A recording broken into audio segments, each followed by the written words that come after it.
তোমরা অনেকেই জানো যে যারা আপডেট আমাদের ফলো করো, জিমের আমাদের স্মিথটা আমাদের আপডেট হতে গেছে, ওটা নতুন জিমে চলে যাবে। তো পুরোনো জিমে কিছু কিছু স্পেস ফাঁকা হয়েছে, তো সেখানে কার্ডিও দুখানা মেশিন আবার ইনস্টল করা হলো। আবার বলছি এই কারণেই, কারণ বছর দুয়েক আগে এটা ছিল আমাদের জিমে, তো স্পেসের কারণে আমরা এটাকে সরিয়ে দিই।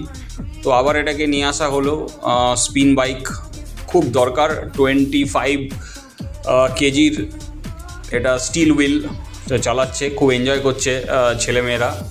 তো এটাকে সেকেন্ড ফ্লোরে আমরা এখন ইনস্টল করে দিয়েছি, বাকি তো মেটেরিয়াল আসতেই থাকবে।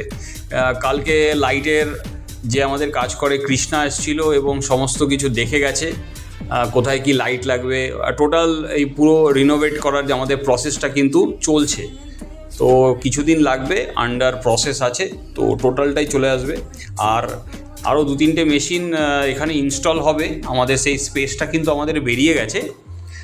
তো তোমরা জানার জন্য অবশ্যই ফলো করো, আপডেটগুলো তোমরা আস্তে আস্তে জানতে থাকবে। আমি তো অবভিয়াসলি আপডেট করতে থাকবো। দুখানা জিমে অলমোস্ট একসাথেই কাজ হচ্ছে, তো মাস দেড়েক পরে যখন নতুন মেশিন ইনস্টল হবে তো খুব সারপ্রাইজ আছে, দুটো খুব ইউনিক মেশিন এখানে আসছে। তো পাশে থাকো, সাথে থাকো, ভালোবাসো।